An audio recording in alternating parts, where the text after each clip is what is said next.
Hello friends, आज हम बात करने वाले हैं एक समान आवेशित समतल चादर के निकट वैद्युत क्षेत्र की तीव्रता के बारे में।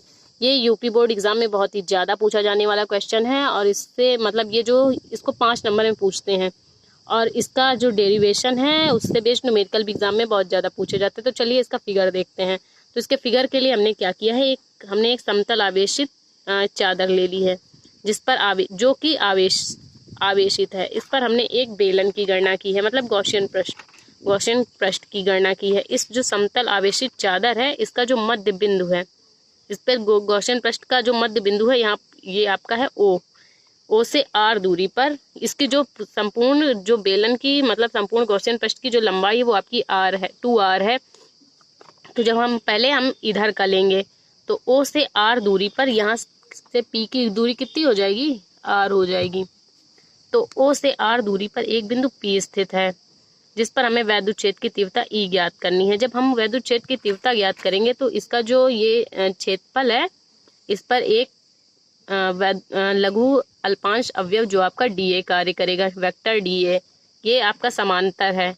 और जब यहाँ पे ऐसे ही इधर हो जाएगा, इधर भी क्षेत्रफल वेक्टर डीए कार्य करेगा, ये डीए कार्य कर रहा है। तो यहाँ पे क्या होगा, दोनों साइड तो सेम कंडीशन है और परंतु इसका जो ये जो समतल चादर पर जो इसके मध्य बिंदु पर जो लघु क्षेत्रफल हम लेंगे समतल चादर पर, तो उस पर जो आपके लघु क्षेत्रफल अवयव डीए है वो लंबवत कार्य करेगा और जो वैद्युत क्षेत्र की तीव्रता है के लंबवत होगा। वैद्युत क्षेत्र की तीव्रता और अल्पांश अवयव डीए के लंबवत होगा।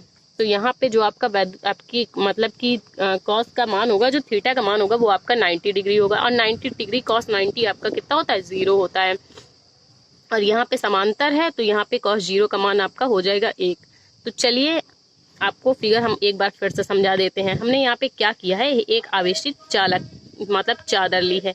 हमने एक आवेशित चादर ली है और उस पर एक गॉसियन पृष्ठ की कल्पना की है।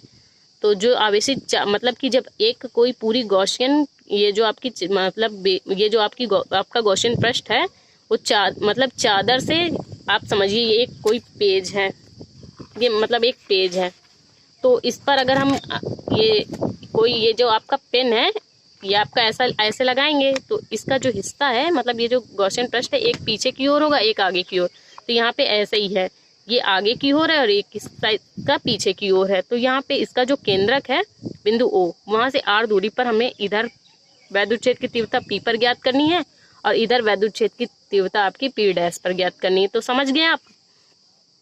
तो इसके केंद्रक पे जो आपका वैद्युत क्षेत्र की तीव्रता ई है तो वो आपकी लंबवत ही तो होगी, क्योंकि आधा इधर है आधा उधर। तो ये आपकी वैद्युत क्षेत्र की तीव्रता और लघु अवयव डीए के लंबवत होगी। तो यहाँ पे आपका जो वैद्युत कोण होगा थीटा वो आपका 90 डिग्री होगा। तो कॉस 90 कितना होता है, 0 होता है। चलिए इसका डेरिवेशन देखते हैं। तो यहाँ पे हमने क्या किया है, माना एक समतल आवेशित चादर है। हमने एक समतल आवेशित चादर आपको बता दी है कि ये समतल आवेशित चादर है जिस पर हमें एक गॉसियन पृष्ठ की कल्पना की है। इस चादर के मध्य बिंदु ओ से आर दूरी पर एक बिंदु पी स्थित है और इसके पीछे भी एक बिंदु, रचना पे आप ऐसे कर लेना कि इसके पीछे साइड भी एक ओ से आर दूरी पर एक बिंदु पी डैश स्थित है जिस पर हमें वैद्युत क्षेत्र की तीव्रता ज्ञात करनी है। तो सबसे पहले हम क्या करेंगे, समतल आवेशित जो आपकी चादर है इसके जो मध्य बिंदु है इस पर हम वैद्युत फ्लक्स ज्ञात करेंगे। तो चलिए ज्ञात करते हैं। तो इसके लिए हमें क्या करना होगा, सबसे पहले हम समतल आवेशित चादर पर वैद्युत फ्लक्स ज्ञात कर लेते हैं। तो d phi E1 is equal to क्या हो जाएगा, ई डॉट डी ए होता है तो इसको तोड़ लेंगे, ई डी ए कॉस थीटा। तो यहाँ से क्या हो जाएगा, ई डी ए कॉस 90 तो 90 का मान कितना हो जाएगा, 0 हो जाएगा। तो यहाँ पे हम बिंदु P के लिए बिंदु गॉसियन पृष्ठ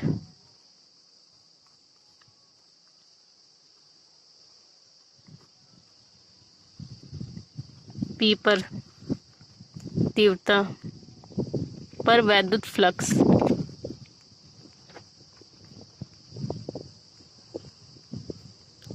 तो बिंदु P पर वैद्युत फ्लक्स जो आपका हो जाएगा वो कितना हो जाएगा, d phi E2 is equal to क्या हो जाएगा, समांतर है ना, तो E d A cos 0 degree, cos 0 degree का मान कितना हो जाएगा, 1 हो जाएगा। तो यहाँ से आपका कितना आ जाएगा, ई डी ए, यहाँ पे ई डी ए आ गया। तो पी डैश पर वैद्युत फ्लक्स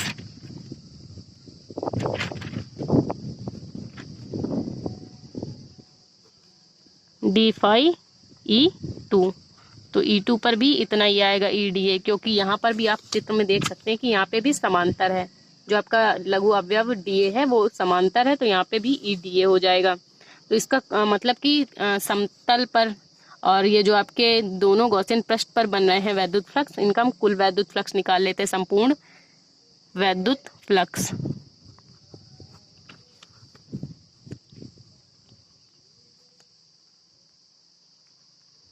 संपूर्ण वैद्युत flux d phi E is equal to क्या हो जाएगा, d phi E is equal to d phi E one plus d phi E two plus d phi E three,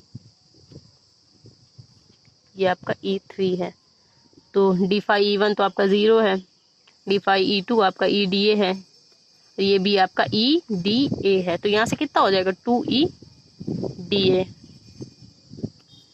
तो अब हम क्या करेंगे, ये आपका डी फाई ई है, तो यहाँ से हम इनका इंटीग्रेशन करेंगे समाकलन करने पर, समाकलन कर लेंगे। समाकलन का सिंबल लगा दीजिए डी फाई ई।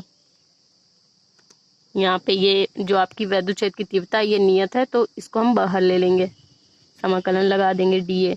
तो ये जो आपका संपूर्ण वैद्युत फ्लक्स है आपका, तो वो मतलब मतलब ये जो आपका लघु अवयव है DA, जो इन छोटे छोटे क्षेत्रों पे कार्य कर रहा है, तो जो आपका टोटल होगा वो आपका कितना आ जाएगा, यहाँ से ये आपका ये रहेगा आपका फाई ई, यहाँ से हो जाएगा फाई ई। और ये जो DA है, तो आप मतलब जैसे हम साइन थीटा करते हैं तो इंटीग्रल लगाते हैं, तो आपका आ जाता है कॉस थीटा का साइन थीटा हो जाता है। तो वैसे ही इसका लघु अवयव का जब करेंगे इंटीग्रेशन, तो यहाँ पे कितना आ जाएगा, A आ जाएगा, क्योंकि यहाँ से देखिए ये लघु अवयव है, छोटा सा जब क्षेत्र लेंगे तो DA होगा, जब लेकिन पूरे का करेंगे तो कितना हो जाएगा, A हो जाएगा। तो यहाँ से आ गया आपका A। तो ये आपका समीकरण हो गया 1। अब गॉस की प्रमेय से, गॉस की प्रमेय से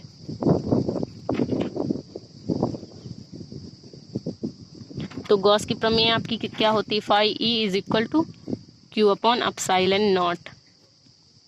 ये आपका समीकरण 2 हो गया। फाई ई सेम है, तो हम क्या करेंगे, यहाँ से तुलना कर लेंगे। तो तुलना करने पर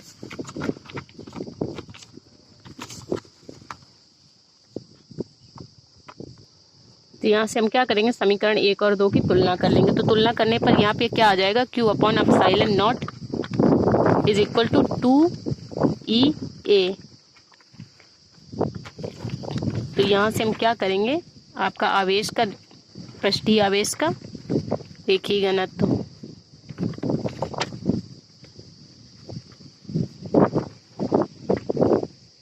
आपका Q इज इक्वल टू क्या हो जाएगा, सिग्मा A। सिग्मा A हो गया। तो यहाँ से हम समीकरण 3 से हम Q का मान पुट कर देंगे इस पर। तो क्या हो जाएगा, sigma A is equal to epsilon naught 2EA। तो A से A आपका कैंसिल हो जाएगा, तो E को हम इधर ही रहने देंगे और 2 को इधर ले आएंगे। तो E इज इक्वल टू क्या हो जाएगा, sigma upon 2 epsilon not A। ये हम आपको बताते हैं कि ये जो आपका आवेश का रेखीय घनत्व होता है, चूंकि आवेश का रेखीय घनत्व क्या होता है, sigma is equal to Q upon A। तो Q जब लेंगे तो आपका क्या हो जाएगा, सिग्मा A। तो